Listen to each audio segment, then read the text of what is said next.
Hello সবাইকে, আমার চ্যানেলে তোমাদের সবাইকে আবারও ওয়েলকাম জানাচ্ছি। আশা করছি তোমরা সবাই ভীষণ ভালো আছো, আমিও খুব ভালো আছি। তো এই ব্লগটা অনেক লেটে পোস্ট হচ্ছে। তো এটা ছিল আমার দাদার বিয়ের একদম আগের দিনের ব্লগ, যেটাতে কিনা আমার দাদা বাড়িতে আইবুড়ো ভাত খাবে। ওই দিনই লাস্ট আইবুড়ো ভাত খাওয়া। তো সকাল সকাল এখানে উঠে পড়েছি ঘুম থেকে। আর যেহেতু বিয়ের আগের দিন, তো বুঝতেই পারছো বাড়িতে লোকজন ভর্তি আছে। আর এরই মধ্যে এই ছেলেটা সকাল সকাল এসে আমাকে জ্বালাচ্ছে। দেখতেই পাচ্ছ আমাকে সকাল থেকে জ্বালিয়েই যাচ্ছে আমার ভাই। তারপরে ঘরে ঢুকিয়ে দেখি যে এই সবাই মিলে এরা হাসি ঠাট্টা মজা করতেই থাকে। তো সাত সাতটা বেশি থাকলে যা হয় আর কি, বিয়ের আগের দিনে হই হুল্লোড় তো লেগেই থাকে। তো আর কিছুই না, সকালবেলা আমি এখানে ফ্রেশ হয়ে ফার্স্টে রান্নাঘরে ঢুকে পড়লাম। ওদিকে ডাল বসিয়ে দিয়েছি আর এদিকে ভাত হচ্ছে। আর এই হচ্ছে আমার আরেক পিসি। তো পিসি আমাকে কাটাকুটি করে দিতে পুরো হেল্প করেছে, আর আমি শুধু রান্নাটাই করেছি। তো এখানে পায়েস বসিয়ে দিয়েছিলাম। আর পাশের গ্যাসে হচ্ছে আমার সব সবজি ভাজা হচ্ছিল, কারণ সবজি ডাল করব। আর তার সঙ্গে যে 5 রকম ভাজাভুজি করতে হয়, তো সেই সবই হচ্ছিল। মোটামুটি দুটো গ্যাসই একদম বুকিং ছিল। তারপর এখানে আলাদা করে আমি একটু করে চিলি পনির রান্না করে নিয়েছিলাম, আর ভাজাভুজি পুরো কমপ্লিট হয়ে গেছিলো। লাস্ট এখানে শাক ভাজাটা হচ্ছিল। আর তার মধ্যে আমার আরও একজন চলে আসে এখানে পনির ভাজা খাবে বলে। তো তারপরে এখানে আমি টমেটো চাটনি বানাচ্ছিলাম, শুধুমাত্র দাদার জন্যই অল্প করে করে কিছু করছিলাম। তারপর এখানে স্নান টান করে ফ্রেশ হয়ে নিয়েছি, কারণ অনেক বেলা হয়ে গেছিলো। আর এর মধ্যেই আমার মনে পড়ে যে আমার ফুল আনা হয়নি। তো একটা কুর্তি এখানে পিসিকে সেলাই করতে দিয়েছিলাম, আর তারপরে ওটা পরেই বেরিয়ে পড়লাম বাইকে নিয়ে ফুল কিনতে। ফুলটা হচ্ছে আইবুড়ো ভাতে যে খাবারটা দেওয়া হবে, তো তার ডেকোরেশনের জন্যই আমি কিছু ফুল আনতে গেছিলাম এখানে।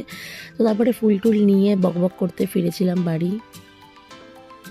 কিন্তু বাড়ি চলে আসি ফুল টুল নিয়ে। আর এখানে বেলা প্রায় অনেকটাই হয়ে গিয়েছিল। তো দাদা তো বাড়িও এসে গেছিলো। এসে দেখলাম ও স্নান টান করে বসে আছে। তো তাড়াহুড়ো করে সব রকমের প্রিপারেশন করে এখানে ভালো করে সাজিয়ে টাজিয়ে দাদাকে বসিয়ে দিয়েছিলাম। আর এখানে দাদা করে বাপ আর ছেলের ফটোশ্যুট হচ্ছিল। ওদিকে ভাই জিজ্ঞাসা করছিল যে কেমন কি হয়েছে না হয়েছে। এই পনিরটা খুব ভালো হয়েছে, কিন্তু আরো ভালো হতে পারতো। আমার বিয়েতে করে খাওয়াবি করে আমার ভাই আর দাদারা আমাকে এইভাবেই লেগ পুল করতে থাকে সারা দিন ধরে। রান্না বান্না করার পর ওরা এইসব মজা ওড়াচ্ছিল। তো যাই হোক, এখানে দাদাকে আর বেশি ডিস্টার্ব করছিলাম না। ও খাচ্ছিল আর আমার ভাই সমানে ভিডিও করেই যাচ্ছিল।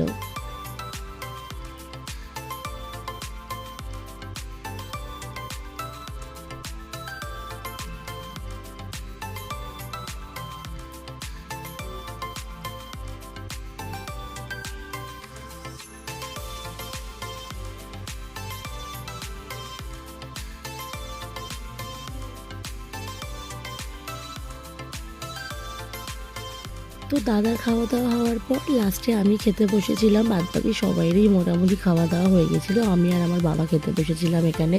তখন প্রায় 4টে বেজে গেছিলো। তারপর আবার কি বিকেলবেলা বেরিয়ে পড়লাম পরের দিন বিয়ের ওই ফুল টুল কেনার জন্য।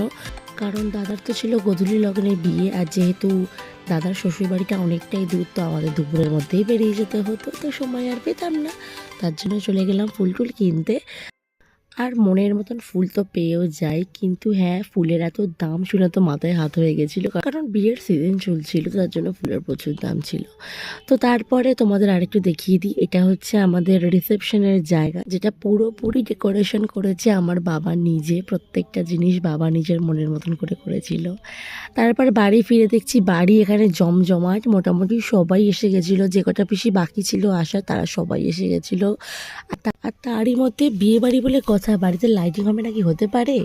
তো আগের দিন সন্ধ্যাবেলায় বাড়িতে লাইটিং দিয়ে গেছিলো সবাই, আর এখানে একটা গানের বক্সও দিয়ে গেছিলো, যেটা কি না দেখে আমার ভাই ভীষণ খুশি হয়ে গেছিলো। বলছিল যে হ্যাঁ, বাড়ি কাঁপিয়ে দেবে গান চালিয়ে চালিয়ে। তারপর সন্ধ্যাবেলা হঠাৎ করে মনে পড়লো যে আমার শুধু একটা হাতেই মেহেন্দি হয়েছে, বাকি হাতটা হয়নি। তো সেটাও করে এলাম আমার এক বোনের কাছ থেকে। মানে নিজের ঘরে বিয়েবাড়ি বললে এইরকমই হয়, একটা জিনিস করি তো আর একটা জিনিস মাথা থেকে উড়ে যায়। তো যাই হোক, তারপরে নিচের ঘরে এসেছিলাম, সেখানে আমাদের ছোট্ট নিধ বড় এসেছিল। আর এখানে আমার সেজো মা আর আমার বড়দি এসেছিল আখ তৈরি করবে বলে। তো যথারীতি এখানে আখ তৈরি করার প্রিপারেশন শুরু হয়ে যায়। আর আমি কোনোদিনও দেখিও নি এরমভাবে আখ তৈরি করতে, এই ফার্স্ট টাইম দেখলাম তাদের। তো যেহেতু আমি ফার্স্ট টাইম দেখলাম, তো ভাবলাম যে তোমাদের সাথে ব্লগে শেয়ারও করে দিই, তো তোমরাও দেখতে পারবে যে কিভাবে আখ তৈরি হয় কি না হয়।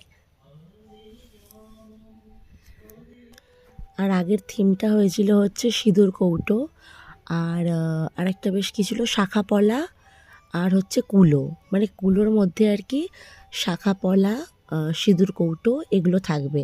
আর হ্যাঁ, একটা পান পাতাও করেছিল, তো ভীষণ সুন্দর করছে।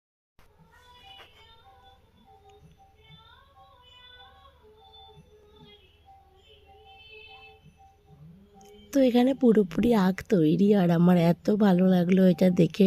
সামনাসামনি ফার্স্ট টাইম নিজের চোখে দেখলাম, অ্যান্ড হয়েছিল ভীষণ সুন্দর। তো যেহেতু হাতে নেইল এক্সটেনশন করা ছিল, তো এখানে আমি খাওয়া দাওয়াটা চামচ নিয়েই করতে বসেছিলাম, কারণ হাত একদম হলুদ হয়ে যাচ্ছিল। আর এখানে আমার বাবাকে ফেসিয়াল করে দিয়েছিলাম, তো বাবা ওইটাই দেখাচ্ছিল। দেন তো এখানে রাতে ডিনারটাও করে নিলাম আমরা সবাই মিলেই।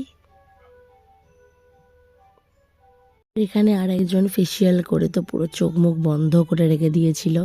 আর ব্লগটা বেশি বড় করছি না, আজকে এখানেই শেষ করছি। দেখা হচ্ছে আবার একটা নতুন ব্লগে। তো ভিডিওটা ভালো লাগলে লাইক শেয়ার কমেন্ট সাবস্ক্রাইব করে দেবে।